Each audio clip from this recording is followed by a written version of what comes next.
கர்த்தருடைய பரிசுத்த நாமத்துக்கு மகிமை உண்டாகட்டும். இந்த வேளையிலும் ஏசாயா 30:19 சீயோனை சேர்ந்த ஜனங்கள் எருசலேமில் வாசமாய் இருப்பார்கள். இனி நீ அழுது கொண்டிராய்.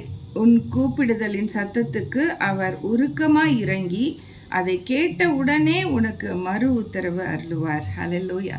ஆண்டவரை குறித்து அவர் இரக்கமுள்ள தெய்வங்கிறத காண்பிக்கிறார் பாருங்க. யாராச்சும் அழுதாங்கன்னா அவரால் தாங்க முடியாது. இனி நீ அழுதுட்டே இருக்க மாட்ட, போதும் நீ அழுததுங்கிறத சொல்றார் பாருங்க.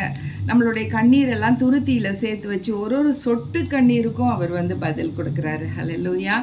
நம்ம நிறைய வாட்டி எப்போ ரொம்ப விடாம மனசே உடையிற மாதிரி இருக்கிற சந்தர்ப்பங்கள்ல அழுதுருப்போம் பாருங்களேன். விடாமல் அழுவோம். அது எப்போனா ஒரு ரொம்ப நேசிக்கிற யாராச்சும் இறந்துட்டாங்கன்னா, ஈவன் அது ஒரு நாய்க்குட்டியாக இருக்கட்டும், பூனைக்குட்டியாக இருக்கட்டும், ஒரு அணில் குட்டியாக இருக்கட்டும், அதை ரொம்ப நேசமாக வளர்த்துருந்தோன்னா நிச்சயமாக பயங்கரமாக அழுவோம் பாருங்களேன். அது ஆண்டவருக்கு பொறுக்கலை. ஆண்டவரால் அதை சகிச்சிக்க முடியல. என் பிள்ளை இவ்வளோ அழுகிறா, நீ அழுது கொண்டிராய் அப்படின்னா என்ன? அழுது கொண்டே இருக்க, நீ இனிமேல்ட்டு அழுது கொண்டு இருக்க மாட்ட, நான் உனக்கு ஆதரவாக இறங்கி வரேன்னு சொல்லி அவர் அருமையாக சொல்கிறார் பாருங்க. அவர் உன் கூப்பிடுதலின் சத்தத்துக்கு அவர் உருக்கமாக இறங்கி, நம்ம கூப்பிடுறோம், ஆண்டவரே நான் என்ன செய்ய, இதை தொலைச்சிட்டேன், இதை விட்டுட்டேன், எனக்கு இனி எப்படி வாழ்கிறதுன்னு தெரியலன்னு சில பேர் தகப்பனாருக்காக, தாய்க்காக, பிள்ளைக்காக, கணவனுக்காக, மனைவிக்காகன்னு அழுது புலம்புவாங்க பாருங்களேன். அது அழுதுகிட்டே இருப்பாங்க. நிறையா நாட்களை கூட அழுதுட்ருப்பாங்க. எங்களோட 2வது அண்ணியை சொல்லணுன்னா, எங்கள் அண்ணனை நினச்சி எப்போ பார்த்தாலும் அழுவாங்க. நாங்கள் அவங்க வீட்டுக்கு ஆறுதலுக்கு போவோம், போயிட்டே தான் இருக்கிறோம். அங்கே திருநெல்வேலி போனால் எப்படி நாகர்கோவில் போகாமல் இருக்க மாட்டோம், போய் பார்த்துட்டு வருவோம். நாங்கள் கிளம்பி நாங்கள் மறுபடியும் எங்கள் ஊருக்கு போகிறோன்னு சொல்லும்போது அப்படி அழுவாங்க. எங்களை விட்டுட்டு பிரிய முடியாது. எங்கள் அண்ணனை நினச்சிட்டு அவங்க என்னையை கட்டி பிடிச்சிட்டு அழுவாங்க பாருங்களேன். அது நம்ம அவங்க டீப்பாக எவ்வளோ தூரம் ஊண்டாயிருக்காங்கங்கிறது தான் தெரியுது. எவ்வளோ ஃபீலிங் இருக்குது. அதே மாதிரி அண்ணனோட ஃபோட்டோ வச்சுருப்பாங்க, மகனோட ஃபோட்டோ வச்சுருப்பாங்க, பேசுவாங்க. அண்ணன் ஃபோட்டோவை பார்த்துட்டு பேசிகிட்டு இருப்பாங்க. அந்த மாதிரிலாம் செஞ்சுருக்கதை நான் பார்த்துருக்கேன். அப்போ டீப் லவ் அந்த மாதிரி இருக்கவங்களுக்கு அழுகங்கிறது டக்குன்னு வந்துடும். அது உள்ளத்துலேருந்து அப்படி பர்ஸ்ட் ஆகிற மாதிரி வரும் பாருங்க. குப்புன்னு அழுவாங்க. அவங்கள ஆதரவு செஞ்சு இரக்கம் பாராட்டி கர்த்தருடைய உருக்கமான இரக்கங்களால் தொடப்பட்டால் ஒழிய அவங்களால நிறுத்த முடியாது. நம்மளே ஆறுதல் படுத்தவும் முடியாது. அப்படி உள்ளவங்க நிறைய பேர் இருக்காங்க. இன்ன வரைக்கும் யோசித்து பார்த்து அழுவாங்க. அது அன்னைக்கு அன்னைக்கு அழுகிறது மாத்திரம் இல்லை, எப்போனாலும் அழுவாங்க. அந்த மாதிரி ஒரு டைட்டு ஒரு பாண்டில் இருந்தவங்க தான் அந்த மாதிரி செய்வாங்க. ஸோ ஆண்டவருடைய நாமத்துக்கு மகிமை உண்டாகட்டும். அவருடைய வாழ்க்கையிலையும் கூட லாசரு, மார்த்தாள், மரியாள்னு ஒரு குடும்பம் பாருங்கள். அந்த குடும்பத்தில் அம்மா அப்பா இல்லை. இந்த 3 சகோதரர், ஒருத்தர் சகோதரிகள் 2 பேர் இருந்த இடத்துல அவர் போய் இருக்கும் பொழுது, அவர் 4 நாள் கழிச்சு தான் அந்த ஊருக்கு பெத்தானியாவுக்கு வர்றாரு. லாசரு இறந்துட்டாருன்னு கேள்விப்படுறாரு. 4 நாள் இறந்து போயிட்ட ஒரு மனுஷனை இவர் இப்போ பார்க்க வர்றாருன்னு சொல்லிட்டு அந்த 2 சகோதரிகளுக்கு கொஞ்சம் வருத்தம் தான். நீங்கள் அப்போவே வந்திருந்தீங்கன்னா எங்கள் அண்ணனை நீங்கள் பிழைக்க வச்சிருக்கலாம் இல்லையா அப்படின்னாங்க. ஏன்னா எல்லாருக்கும் என்ன நினைப்புனா, செத்துட்டா அதுக்கப்புறம் திருப்பு பிழைப்பு இல்லைங்கிறது மனுஷனுடைய மனசில், மைண்டில் நல்லாவே ஒட்டியிருக்கு.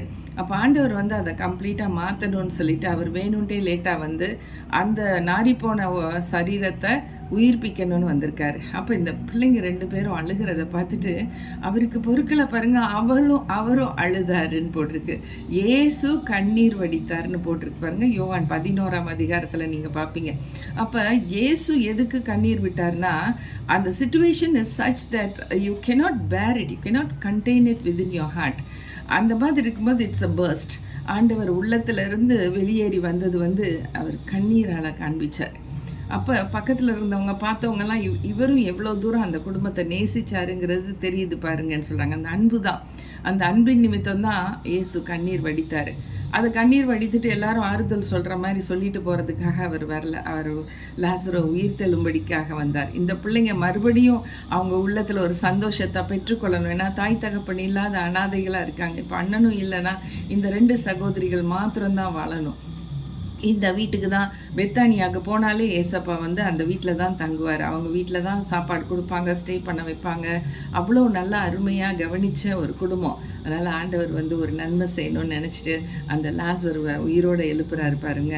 அவங்க கண்ணீரை துடைக்கும்படிக்கு, அவங்க மனதுருகி அவங்களுக்கு ஆதரவு செய்யும்படிக்கு அவர் அதை கேட்ட உடனே உனக்கு மறு உத்தரவு அருளுவார். அதுதான் கேட்ட உடனே கேள்விப்பட்டு அவர் வந்து மறு உத்தரவு கொடுத்து அந்த லாசருவே வெளியே வான்னு சொல்லி கூப்பிடுறாரு. லாசரு உயிரோடு எழும்பி வரான்.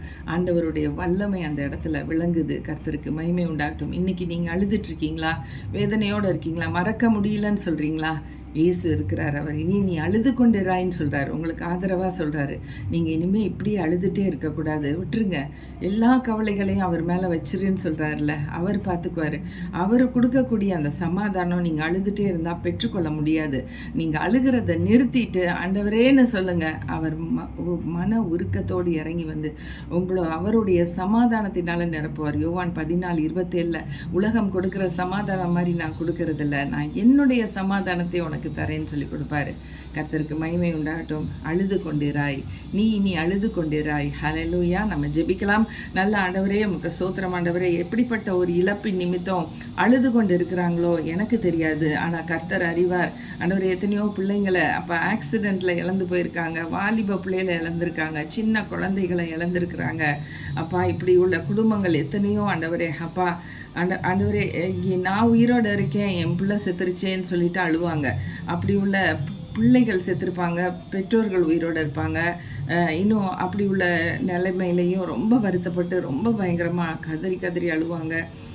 அது இந்த மாதிரி ஆக்சிடெண்ட்ஸில் இறந்துட்டாங்கன்னா இன்னும் அவங்களுக்கு ஆழமாக இருக்கும். அவங்களுக்கு வந்து நேச்சுரல் டெத்து கிடையாது, ஒரு அகால மரணம்னு சொல்லும்போது அது அவங்களால தாங்க முடியாது. கர்த்தர் இப்படிப்பட்ட எல்லா சூழ்நிலைகளும் யார் வேதனையோட கண்ணீரோட கவலையோடு அழுது கொண்டு இருக்காங்களோ, அவங்களுடைய சொந்தக்காரங்களை பிரிஞ்சது நிமித்தம் அழுது கொண்டு இருக்கிறாங்களோ, ஒரு மரணத்தின் நிமித்தம் அழுது கொண்டு இருக்கிறாங்களோ, அவங்கள எல்லாம் இன்றைக்கி நீங்கள் ஆதரவு கொடுங்க ராஜா. அவங்கள நீங்கள் மனசை தொட்டு அவங்களுக்கு நீங்கள் ஒரு சுகத்தை கொடுங்க, ஒரு விடுதலையை கொடுங்க. அவங்க அதிலேருந்து வெளியில் வரணும்.